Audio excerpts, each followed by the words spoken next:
Hello everyone, welcome to digital ventures. अभी हम topic start करेंगे statement and assumption. Statement and assumption जो topic है हमारा, इसका जनरली एक क्वेश्चन एग्जाम में आता है।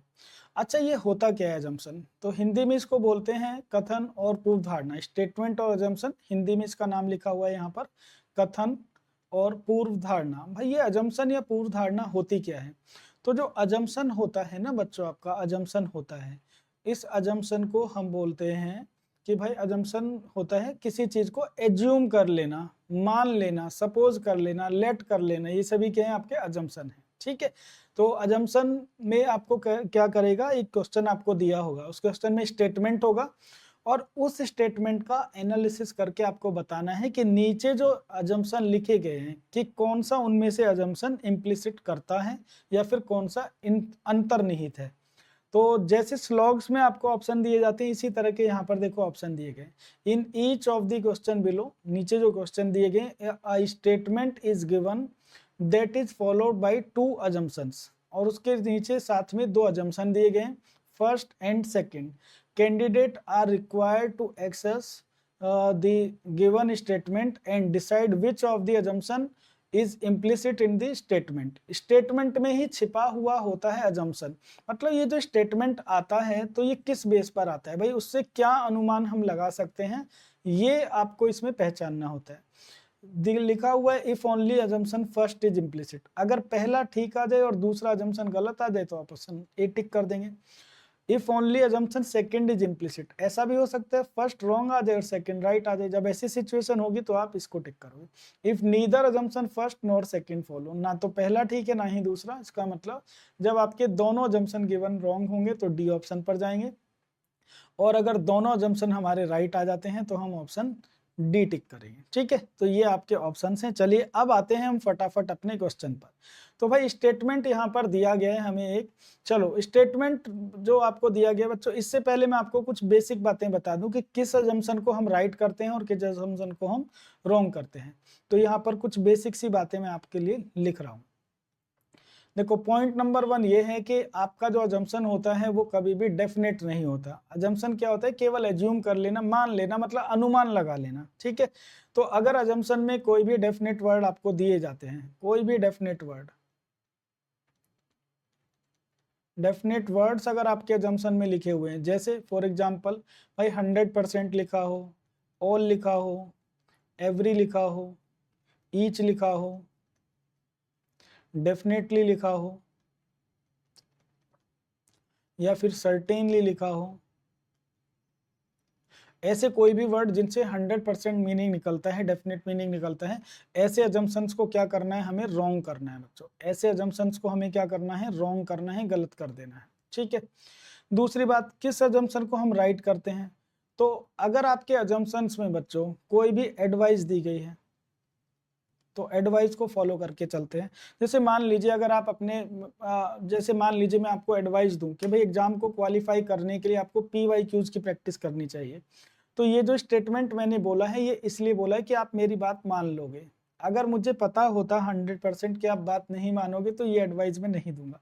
इसीलिए जो एडवाइस होती है उसको हम फॉलो करके चलते हैं, मतलब मान कर चलते हैं कि एडवाइस मान ली जाएगी। ठीक है, तो इसको एज्यूम करके चलते हैं। इसी तरह से देखो कुछ और चीजें हैं, जैसे गवर्नमेंट की कोई पॉलिसी आपको दी जाए, एडवाइस दी जाए, सजेशन दिया जाए, या फिर जो गवर्नमेंट की पॉलिसी होती है, गवर्नमेंट जो पॉलिसीज होती हैं उसको भी हम क्या करते हैं, राइट करके चलते हैं, क्योंकि हम ये मानकर चलते हैं कि गवर्नमेंट जो पॉलिसी बनाती है वो पब्लिक वेलफेयर में ही बनाती है। इसका मतलब गवर्नमेंट की पॉलिसी हो या पब्लिक वेलफेयर में कोई भी काम हो, पब्लिक वेलफेयर, उसको क्या करते हैं, राइट करते हैं। इसी तरह से जो कंपनीज होती हैं, जो कंपनी होती हैं, है ना, उनकी कोई भी पॉलिसी होती है तो उसको मानकर चला जाता है कि ये राइट पॉलिसी होगी। ठीक है, ऐसा एज्यूम करके किया चला जाता है। तीसरी बात, आपको ये देखना है कि जो आपका सब्जेक्ट है, सब्जेक्ट क्वेश्चन में प्रेजेंट है या नहीं, प्रेजेंस और उसकी एब्सेंस चेक करनी है। इसका मतलब ये है कि अगर आपके स्टेटमेंट में किसी की बात कर रहा है, किसी टॉपिक से रिलेटेड बात कर रहा है, तो भाई आपके जो अजम्पशन है, अजम्पशन में भी उसी टॉपिक से रिलेटेड होना चाहिए। ठीक है, दूसरी बात, अगर कोई चीज एब्सेंस दिखा रहा है, किसी चीज की एब्सेंस दिखा रहा है स्टेटमेंट में, तो अजम्पशन में भी उसकी एब्सेंस होनी चाहिए। तो कहने का मतलब ये है कि जो आपका अजम्पशन है, एक तो वो स्टेटमेंट से रिलेटेड होना चाहिए। ऐसा नहीं है कि स्टेटमेंट में तो बात कर रहा है मान लीजिए इंडस्ट्री की, और जो आपके अजम्पशन है उनमें बात करने लगे एग्रीकल्चर की, तो स्टेटमेंट से आपका अजम्पशन रिलेटेड होना चाहिए, ठीक है, टॉपिक सेम होना चाहिए। दूसरी बात, अगर किसी चीज की प्रेजेंस दिखा रहा है स्टेटमेंट में, तो अजम्पशन में भी उसकी प्रेजेंस होनी चाहिए। स्टेटमेंट में अगर किसी चीज को एब्सेंट दिखा रहा है, तो अजम्पशन में भी उसकी एब्सेंस होनी चाहिए, ठीक है। तो ये कुछ बेसिक बातें हैं जिनके बेस पर हम अजम्पशन को तय करते हैं। चलिए अब हम आते हैं अपने फर्स्ट क्वेश्चन पर, और स्टेटमेंट दिया गया यहाँ पर, इन माई ओपिनियन। ओपिनियन मतलब एक ओपिनियन दी गई है, you should show your father to a specialist doctor. A ने बी से कहा, ए बी को एक ओपिनियन दे रहा है, एक एडवाइस दे रहा है कि भाई मेरी एडवाइस में, मेरे राय में आपको अपने पिता को विशेष डॉक्टर को दिखाना चाहिए। तो ए बी को एडवाइस क्यों दे रहा है? क्योंकि ए मानता है या ए एज्यूम करता है कि मेरी एडवाइस बी मान लेगा, इसीलिए तो एडवाइस दे रहा है। तो चलिए अब हम आ जाते हैं अजम्पशन पर, B will follow as advice. तो बी क्या करेगा भाई? ए की एडवाइस का पालन करेगा, इसीलिए तो एडवाइस दी जा रही है। तो ये एज्यूम किया गया है बी एडवाइस फॉलो करेगा ए की, इसीलिए ए ने एडवाइस दी है बी को, ठीक है। दूसरा, specialist doctor treat better than ordinary doctor. तो ऑब्वियस सी बात है, जो स्पेशलिस्ट होते हैं तो वो अच्छे डॉक्टर्स ही तो होते हैं, स्पेशलिस्ट हैं वो अपने विषय के, ठीक है। तो स्पेशलिस्ट डॉक्टर जो होते हैं वो जो ऑर्डिनरी डॉक्टर होते हैं उनसे बेटर ट्रीट करते हैं, इसीलिए तो एडवाइस दी जा रही है कि भाई आप ऑर्डिनरी डॉक्टर्स को ना दिखाकर अपने पिता को किसी स्पेशलिस्ट को दिखाइए, स्पेशलिस्ट को दिखाइए। इसके पीछे मोटिव ये है कि स्पेशलिस्ट डॉक्टर बेटर ट्रीट करते हैं ऑर्डिनरी डॉक्टर से, ठीक है। चलिए, तो दोनों जो इसमें अजम्पशन है वो इस स्टेटमेंट के बेस पर इम्प्लिसिट है, ठीक है। दोनों अजम्पशन यहाँ पर ठीक है। तो जो हमारे ऑप्शंस हैं, ऑप्शन हमारे पास 4 हैं, only first, only second, both follow and both neither first nor second follow. तो जो हमारे ऑप्शंस हैं उस हिसाब से डी ऑप्शन हमारे क्वेश्चन का आंसर हो गया, बोथ इम्प्लिसिट मतलब डी ऑप्शन, ठीक है। यहाँ पर ऑप्शन रिप्रेजेंट कर दिया हमने डी। चलिए अब हम आते हैं बच्चों अगले क्वेश्चन पर, और इस क्वेश्चन का आंसर आपको बनाना है। वीडियो पॉज करो, स्टेटमेंट को आराम से पढ़िए और उसके बाद में डिसाइड करिए। अच्छा, ये तो सेम ही है, सेम क्वेश्चन है, इस पर आ जाइए आप लोग। एक स्टेटमेंट दिया गया है, this book is written to teach yoga to those people who do not have knowledge of yoga in the absence of teacher. भाई ये जो बुक है ये किस लिए लिखी गई है? यह पुस्तक शिक्षक की अनुपस्थिति में, इसका मतलब जो टीचर अवेलेबल नहीं है तो वहां पर इस बुक को पढ़कर, है ना, इस बुक को पढ़कर योगा किया जा सकता है, इसलिए बुक लिखी गई है, ठीक है। चलो अब इससे हमें क्या समझ में आता है कि भाई, अब अजम्पशन देखिए इसके बेस पर क्या है। It is possible that a teacher who teach yoga may not be available to all the people. तो बिल्कुल सही बात है भाई, ये बुक लिखने के पीछे मोटिव क्या है, क्या एज्यूम किया गया होगा कि अगर मान लीजिए हर जगह टीचर अवेलेबल है योगा सिखाने के लिए, तो फिर इस बुक की कोई नीड ही नहीं है, ठीक है। जब प्रैक्टिकली हर जगह टीचर है अवेलेबल, तो बुक से पढ़कर लोग योगा क्यों करेंगे? तो इसका मतलब ये बुक इसीलिए लिखी गई है कि सभी जगह टीचर अवेलेबल नहीं होता है, तो जहां अवेलेबल नहीं होगा वहां पर इस बुक से योगा किया जा सकता है। तो फर्स्ट जो अजम्पशन है वो इम्प्लिसिट करता है। Second, it is possible to learn yoga from the book. भाई बुक लिखी गई है तो किस लिए? भाई आपको पढ़ाया जा रहा है, किस लिए पढ़ाया जा रहा है कि ये एज्यूम किया जाता है कि आप पढ़ लोगे, चीजें सीख जाओगे। तो इसीलिए जब ये बुक लिखी गई है योगा की, तो इसमें ये इम्प्लिसिट किया गया, एज्यूम किया गया कि इससे पॉसिबल है योगा सिखाना।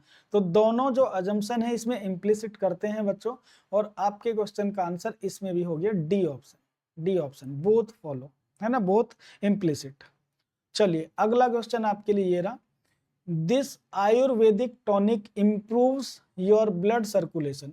भाई एक आयुर्वेदिक टॉनिक है, ठीक है, जो आपका ब्लड सर्कुलेशन बढ़ाता है, एंड एनहेंसेस फेशियल ग्लो, और उससे क्या होता है? फेशियल ग्लो बढ़ता है। बाबा रामदेव ने एक स्टेटमेंट दिया है कि यह आयुर्वेदिक टॉनिक आपके रक्त प्रवाह को सुधारती है और चेहरे के निखार को बढ़ाता है।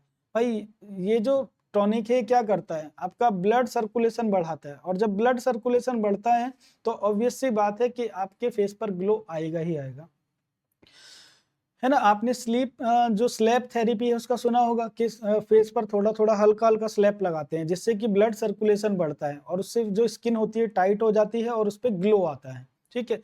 तो ऑब्वियस सी बात है ब्लड सर्कुलेशन से क्या होता है, फेस का ग्लो तो बढ़ता ही है। चलिए अब हम आते हैं अजम्पशन पर, people want to enhance their facial glow. तो ऑब्वियस सी बात है भाई, फेशियल ग्लो लोग बढ़ाना चाहते हैं, इसीलिए तो मार्केट में ये चीजें आती हैं, ठीक है। अगर लोग बढ़ाना ही नहीं चाहेंगे तो इसको खरीदेगा कौन, खरीदेगा नहीं तो बनेगा नहीं। तो इसका मतलब बनाने वाले ने अज्यूम किया है और ये एडवर्टाइज किया है कि भाई लोग इसको इस क्वालिटी की वजह से खरीदेंगे, ठीक है।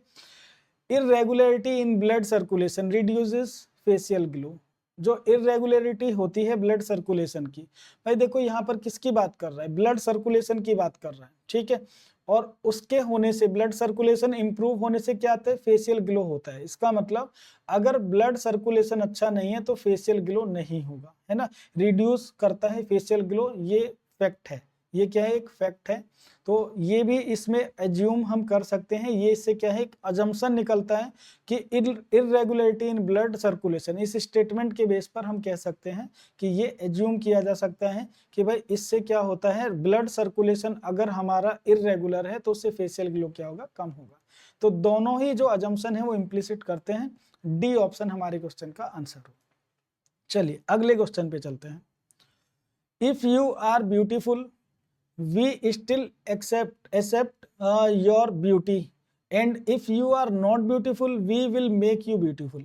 और ये जो लाइन है ये कहाँ पर लिखी हुई है, advertisement of A photo studio. भाई फोटो स्टूडियो ने एक एडवर्टीजमेंट किया है कि अगर आप ब्यूटीफुल हैं, सुंदर हैं, तो हम आपकी सुंदरता को ग्रहण कर लेंगे और यदि सुंदर नहीं है तो सुंदर बना देंगे। इसका मतलब ये है, अब इससे क्या अनुमान आप लगाओगे, क्या जम्पशन लगाओगे। पहला, even if a person is not beautiful his photo can be beautiful. तो भाई ये क्या मैसेज देना चाह रहे हैं, फोटो स्टूडियो क्या मैसेज देना चाह रहा है इस स्टेटमेंट से, कि भाई अगर आप अच्छे नहीं भी हैं तब भी हम आपकी फोटो को अच्छा बना देंगे, ठीक है। तो पहला जो अजम्पशन है वो इम्प्लिसिट करता है, फर्स्ट अजम्पशन क्या करता है बच्चों, इम्प्लिसिट करता है। People want to look beautiful in the photo, और ऑब्वियस सी बात है भाई ये क्या है कि भाई स्टेटमेंट में ऐसा कहा गया है कि अगर आप ब्यूटीफुल नहीं है तो हम आपकी फोटो को ब्यूटीफुल बना देंगे। इसका मतलब लोग बनना चाहते हैं ब्यूटीफुल फोटो में, अच्छी फोटो चाहते हैं, इसीलिए तो ये स्टेटमेंट दिया गया। तो बोथ अजम्पशन इम्प्लिसिट।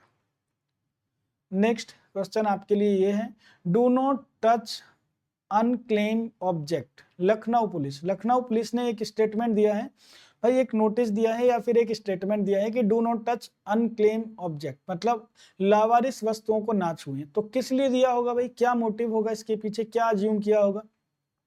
लोग लावारिस वस्तुओं को छू सकते हैं, तो ऑब्वियस सी बात है ये इसीलिए तो दिया है कि लोग लावारिस वस्तुओं को छू सकते हैं, भाई ना छुएं, ठीक है। तो फर्स्ट क्या है, इम्प्लिसिट करता है। अनक्लेम ऑब्जेक्ट में कंटेन बॉम्ब। अनक्लेम जो ऑब्जेक्ट है उसमें क्या हो सकते हैं, कुछ बॉम्ब हो सकते हैं, कुछ भी इस तरह की चीजें हो सकती हैं। तो ये क्या है, एक पॉसिबिलिटी है, ये एक अनुमान है और अनुमान सही लगाया गया है। तो सेकंड वाला अजम्पशन भी क्या है बच्चों, इम्प्लिसिट करता है। भाई ये किस लिए दिया गया है, इसीलिए तो दिया गया है कि अगर आप अनजान चीजों को छुएंगे तो उसमें क्या हो सकता है, बॉम्ब हो सकता है, कोई विस्फोटक हो सकता है। ये क्या अनुमान लगाया गया है और ये अनुमान बिल्कुल सही लगाया गया, ठीक है।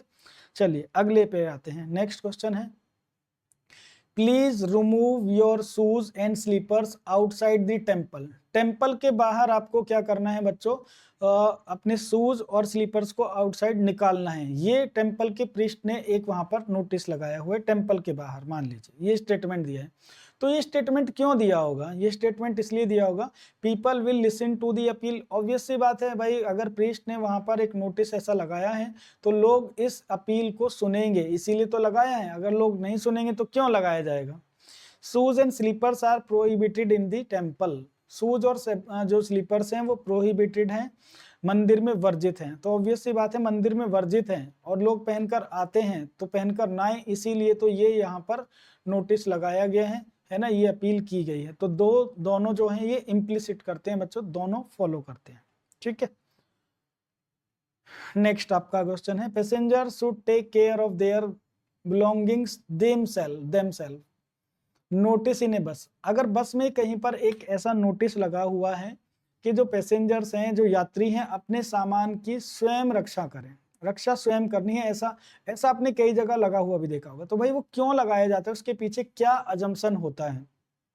लोग नोटिस पढ़ेंगे, तो अगर कोई नोटिस लगाया गया है तो मैंने बोला कि भाई उसको फॉलो करके चलेंगे हम, है ना, इम्प्लिसिट करता है। लोग नोटिस पढ़ेंगे, पढ़ने के लिए तो नोटिस लगाया जाता है। Not taking care of your belongings can lead to theft, अपने सामान की देखभाल ना करने से चोरी हो सकता है। तो भाई देखो ये सब किस लिए किया जा रहा है, इसीलिए किया जा रहा है कि भाई आपको अपने सामान की क्या करनी है, खुद केयर करनी है। अगर आप केयर नहीं करेंगे तो सामान क्या हो सकता है, चोरी हो सकता है। यही तो अनुमान लगाया गया है और इसीलिए नोटिस लगाया गया। ठीक है, तो बोथ इम्प्लिसिट, दोनों क्या करते हैं बच्चों, इम्प्लिसिट करते हैं। Statement help the earthquake victims, assumption है people will come forward to help. अच्छा है, एक स्टेटमेंट दिया गया कि भाई अर्थक्वेक जो आए, भूकंप पीड़ितों की मदद करें।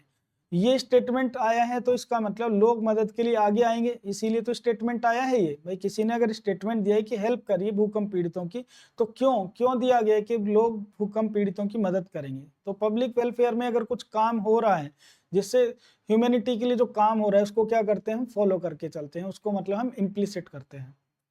भूकंप आता है तो लोगों की दशा खराब हो जाती है, ऑब्वियस सी बात है, जो भूकंप आता है तो उससे क्या होती है, लोगों की दशा खराब हो जाती है, भूकंप से बहुत सारे नुकसान होते हैं। तो अर्थक्वेक में लोगों की हेल्प करने का एक जो स्टेटमेंट आया है, उससे ये हम एज्यूम करते हैं ये हम अनुमान लगा सकते हैं कि लोग मदद के लिए आगे आएंगे, और भूकंप आता है तो लोगों की हालत खराब हो जाती है, इसीलिए हेल्प करने के लोगों को जागरूक किया गया है या फिर ये नोटिस दिया गया। तो बहुत इम्प्लिसिट आपके क्वेश्चन का आंसर है। नेक्स्ट है statement this week the bus will not run between Delhi and Agra. इस वीक जो बस है वो दिल्ली और आगरा के बीच में रन नहीं करेगी, चलेगी नहीं। क्यों, said a roadways official, roadways official ने एक स्टेटमेंट दिया है कि भाई इस week, this week the bus will not be run between Delhi and Agra, Delhi और आगरा के बीच इस वीक में बस नहीं चलेगी। अजम्पशन क्या है, buses usually run at night, तो भाई नाइट की बात तो नहीं कर रहे हैं। देखो जो आपका स्टेटमेंट है उसमें कुछ ऐसा थोड़ी ना कह रहे हैं दिन या रात, वो तो सिंपल सी एक स्टेटमेंट दिया गया है कि इस वीक दिल्ली और आगरा के बीच बस नहीं चलेंगी, तो रात में नहीं चलेंगी या दिन में नहीं चलेंगी ऐसा तो नहीं बोला गया, तो फर्स्ट वाला जंक्शन तो नहीं निकाल सकते। दी बस runs between Delhi and Agra, तो ऑब्वियस सी बात है दिल्ली और आगरा के बीच में बस चलती हैं, तभी तो उसके बारे में बताया गया कि भी इस वीक नहीं चलेंगी। तो यहाँ पर पहला वाला जो अजम्पशन है वो गलत है, और सेकंड क्या करता है, इम्प्लिसिट करता है। तो आप आ जाएंगे बच्चों बी ऑप्शन पर, ओनली सेकंड अजम्पशन इम्प्लिसिट। ठीक है, नेक्स्ट हमारा क्वेश्चन है if you trouble me I will slap you, यदि तुम मुझे परेशान करोगे तो मैं तमाचा मारूंगी। एक माँ अपने बच्चे को चेतावनी देती है। देखो एक मदर ने अपने बेटे से कहा कि अगर परेशान करोगे तो थप्पड़ खाओगे। तो भाई इसके पीछे क्या मोटिव है, क्या अजम्पशन है, क्यों दिया गया है ये। Warning will stop the child from bothering, चेतावनी देने से बच्चा तंग करना बंद कर देगा। तो ऑब्वियस सी बात है, इसीलिए तो चेतावनी दी जा रही है कि भाई तंग ना करे। ठीक है, तो फर्स्ट क्या करता है भाई, इम्प्लिसिट करता है। सभी बच्चे बुनियादी तौर पर नटखट होते हैं। अब देखो ये ऑल का यूज कर रहा है, ऑल का, तो ऑल के बारे में नहीं कह सकते कि सब बच्चे ही नटखट होते हैं। तो सेकंड आपका इम्प्लिसिट नहीं करता है, फर्स्ट करता है। Only first is implicit, option A answer होगा। ठीक है, क्योंकि सभी बच्चों के बारे में कह रहा है, तो ये सेकंड वाला क्या है बच्चों, गलत है। ठीक है, चलो next question. If you bring a good manager to your hotel the hotel will run. देखो अब इस स्टेटमेंट से क्या अनुमान लगा सकते हैं भाई, ये अनुमान लगा सकते हैं कि अगर आप अच्छा मैनेजर लाओगे ना होटल में, तो आपका होटल चल निकलेगा। इसका मतलब अभी होटल में कोई अच्छा मैनेजर नहीं है और होटल चल नहीं रहा है, इससे यही तो अनुमान निकाल सकते हैं। अजम्पशन क्या है, the hotel lack a good manager, भाई अच्छा मैनेजर लाने की बात चल रही है, तो इसका मतलब क्या है कि अच्छा मैनेजर नहीं है अभी, तो पहला इम्प्लिसिट करता है। The hotel has a good manager, अगर होटल के पास गुड मैनेजर होता तो भाई होटल में गुड मैनेजर लाने की बात क्यों चल रही होती। तो सेकंड इम्प्लिसिट नहीं करता है, ओनली फर्स्ट इज इम्प्लिसिट। ठीक है, ए ऑप्शन आंसर है। नेक्स्ट आपका क्वेश्चन है notice on the ticket window please stand in line. आप कहीं पर एक लाइन लगी है, क्यू लगती है मतलब जनरली, और वहां पर एक नोटिस लगाया गया है टिकट विंडो पर कि प्लीज स्टैंड इन लाइन। तो क्यों लगाया गया है? क्योंकि लोग लाइन में नहीं लगते होंगे, इसीलिए तो लगाया गया है।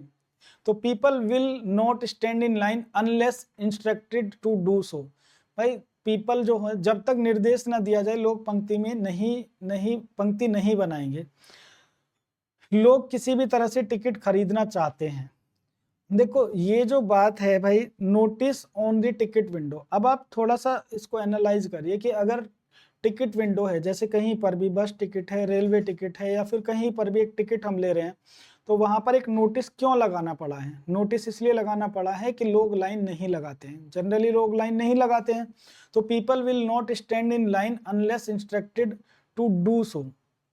ठीक है, तो जो लोग हैं, निर्देश ना दिया जाए पंक्ति नहीं बनाएंगे। तो ऑब्वियस सी बात है, ऐसा होता है कि लोग अगर निर्देश ना दें तो लोग पंक्ति नहीं बनाएंगे, इसीलिए तो ये नोटिस लगाया गया। तो फर्स्ट तो इम्प्लिसिट कर रहा है, people want to buy ticket at any cost. देखो अब इससे ये जो सेकंड वाला है ये इम्प्लिसिट इसलिए नहीं कर रहा है क्योंकि वहां केवल सिंपल इसलिए बताया गया है कि लाइन के लिए, लेकिन people want to buy ticket on any cost ये अनुमान नहीं लगा सकते हम, है ना, कि भाई वो किस वे में जाएंगे या क्या चीजें करेंगे। तो ये सेकंड वाला थोड़ा सा अजीब लग रहा है ना, उससे रिलेटेड नहीं है। तो ओनली फर्स्ट इज इम्प्लिसिट, केवल जो पहला वाला है बच्चों ये इसमें इम्प्लिसिट करता है। ऑप्शन ए पर जाएंगे। ठीक है, next, I want to become a doctor because I want to serve mankind. Mr X to Mr Y. X ने वाई से कहा, क्या कहा? मैं डॉक्टर बनना चाहता हूं क्योंकि मानव जाति की सेवा करना चाहता हूं। ठीक है, एक्स अगर वाई से ऐसा कह रहा है तो ये कहते हैं Mr X is lying to Mr Y. तो भाई ये अनुमान नहीं लगा सकते कि वो झूठ बोल रहा है ना, ऐसा कैसे कह सकते हैं कि वो झूठ बोल रहा है? ठीक है, Mr Y knows that Mr X is lying. ऐसा भी नहीं कह सकते हैं कि वाई को पता है कि एक्स झूठ बोल रहा है। तो इससे दोनों ही अनुमान नहीं निकलते। I want to become a doctor because I want to serve mankind. उसने ये कहा है कि मैं डॉक्टर बनना चाहता हूं क्योंकि मानव जाति की सेवा करना चाहता हूं। ठीक है, ये सिंपल सा एक स्टेटमेंट है। अब इससे ये नहीं कह सकते कि भाई एक्स अगर वाई को कह रहे तो एक्स झूठ बोल रहा है वाई को, या फिर वाई को पता है कि झूठ बोल रहा है। तो दोनों में से कोई भी जो अजम्पशन है वो इम्प्लिसिट नहीं होता। आप जाएंगे सी ऑप्शन पर, neither first nor second implicit.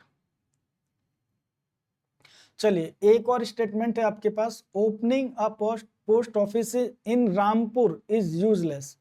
Rampur में डाकघर खोलना बेकार है। अब रामपुर में डाकघर खोलना बेकार है, ये एक स्टेटमेंट आया, तो ये क्यों आया होगा? इसके पीछे क्या है भाई ऐसा कारण? The residents of Rampur have no need for a post office। ऐसा तो नहीं कह सकते कि रामपुर के लोगों को पोस्ट ऑफिस की जरूरत नहीं है। भाई पोस्ट ऑफिस अगर खोला है तो उसकी जरूरत होगी, इसीलिए तो खोला गया है। तो फर्स्ट तो हमारा मतलब गलत है। फर्स्ट क्या है हमारा? अजम्पशन नहीं लगा सकते। अगर कहीं पर कोई बैंक खुलता है किसी लोकेलिटी में तो ऑब्वियस सी बात है वहां पर बैंक की जरूरत है, पोस्ट ऑफिस खुलता है, पोस्ट ऑफिस की जरूरत है, इसीलिए तो खोला गया है। Second, there are sufficient number of post office in Rampur.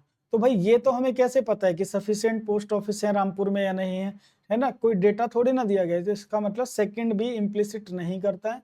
Neither first nor second implicit, C option पर जाएंगे। ठीक है, next, this year the climate is very good for crops. इस वर्ष फसलों के लिए जलवायु बहुत अच्छी है। इसका मतलब जो जलवायु होती है वो फसलों के लिए अच्छी होती है। तो इस साल पैदावार कम होगी, ऐसा कैसे कह सकते हैं? अगर इस साल फसलों के लिए क्लाइमेट बहुत अच्छा है तो इसका मतलब फसल अच्छी होगी। तो ये तो इसका अपोज कर रहा है, मतलब गलत हो गया। When the climate is good, the crop is good। हाँ, जब क्लाइमेट गुड होता है तो क्रॉप गुड होती है, ये अनुमान लगाया जा सकता है ना। This year the climate is very good for crops. Crops के लिए बहुत अच्छा है, इसका मतलब इस साल अच्छी क्रॉप होने का अनुमान लगाया जा सकता है। तो only second is implicit, B option answer है। अजम्पशन समझ में आ रहा है कैसे करना है? ठीक है, this city has been knee deep in water for a week but there is no sign of cholera. शहर में एक सप्ताह से घुटने तक पानी भरा है लेकिन हैजा का कोई निशान नहीं है। इसका मतलब इसके पीछे मोटिव ये है, इसके पीछे ये जो स्टेटमेंट है भाई, ऑब्वियस सी बात, होता क्या है कि पानी भरने से हैजा फैलता है ना। लेकिन इस बार सप्ताह भर से पानी भरा हुआ है लेकिन हैजा का कोई निशान नहीं है। तो ये कह रहा है वाटर लॉगिंग स्प्रेड कोलेरा। बिल्कुल ठीक कह रहा है, वाटर लॉगिंग से क्या होता है? कोलेरा फैलता है। Water logging does not cause disease, ऐसा नहीं कह सकते। वाटर लॉगिंग से इससे ये अनुमान लगा सकते हैं साफ साफ कि भाई जो वाटर लॉगिंग होती है उससे क्या होती है, बीमारियां फैलती है, कोलेरा फैलता है। और ये कह रहे कोलेरा नहीं फैलता है, मतलब सेकंड वाला गलत है, ओनली फर्स्ट इज इम्प्लिसिट। ये ऑप्शन आपके क्वेश्चन का आंसर है। चलिए भाई एक और स्टेटमेंट है आपके पास, एक और क्वेश्चन करते हैं। Use aluminium, it is a versatile metal for packing N advertisement. ये एक एडवर्टीजमेंट है कि एल्यूमिनियम का प्रयोग करें, पैकिंग के लिए बहुत उपयोगी धातु है। एक विज्ञापन ये क्यों दिया गया, एल्यूमिनियम इज दी ओनली। अब देखो ये ओनली का यूज इसने कर दिया, इसीलिए क्या हो जाएगा गलत, क्योंकि देखो और भी हो सकते हैं, ऐसा नहीं कि केवल एल्यूमिनियम है, ठीक है। तो फर्स्ट क्या है, इम्प्लिसिट नहीं करता है। Some companies use metallic packing, some companies, कुछ कंपनीज क्या करती है, मेटेलिक पैकिंग यूज करती हैं। इसका हमारे पास कोई एविडेंस नहीं है, ना ही हमें कुछ पता है। तो भाई एल्यूमिनियम के बारे में कह रहा है तो एल्यूमिनियम के ही बारे में होना चाहिए। ये मेटेलिक के बारे में स्टेटमेंट में कोई ऐसी इंफॉर्मेशन नहीं है, तो हम ये अनुमान नहीं लगा सकते, ठीक है। तो हमारे क्वेश्चन का इसका आंसर है neither first nor second follow, मतलब सी ऑप्शन। तो अजम्पशन होप कि आप लोगों को समझ में आया होगा किस तरह से क्वेश्चन इसके बनाने हैं। प्रैक्टिस करते रहिए। थैंक यू बच्चों।